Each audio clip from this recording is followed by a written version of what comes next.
навистина е загрижувачки односот во континуитет на извршната власт во Република Македонија во однос на судството.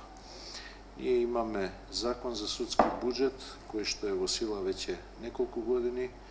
и кој што за жал во континуитет се крши од страна на власта во Република Македонија. И ова е уште еден дополнителен пример, наместо да се испочитуваат нашите барања во врска со последните одлуки на Судско-буџетскиот совет и конечно, наместо да се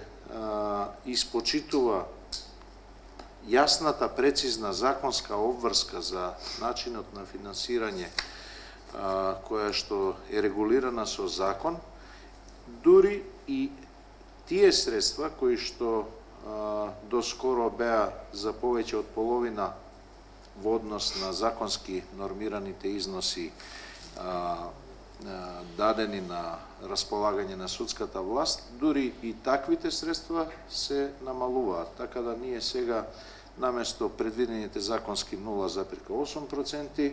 од она што го добивавме 0,35, со ова последно кратење веројатно ќе падне тој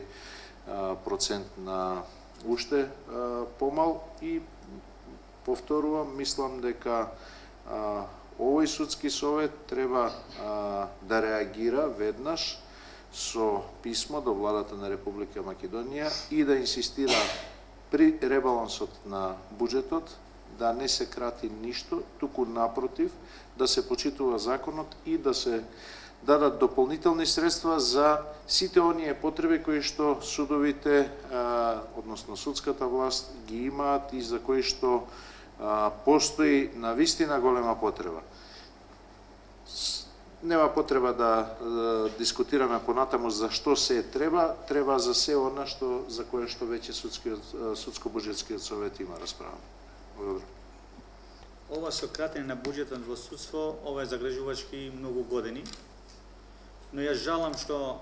Судски буџетски совет досега не реагирал како што треба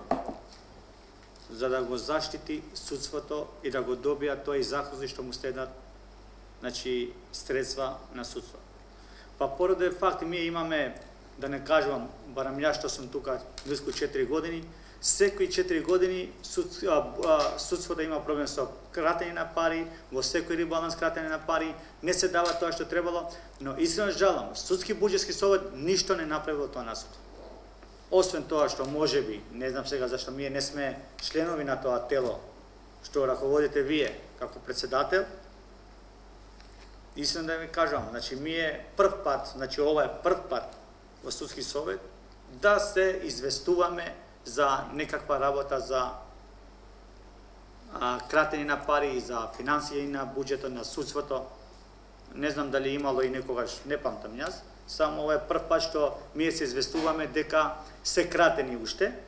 но никогаш не е кажано што направи Судски буџетски совет за да го заштити и законската основа што му следуваат пари.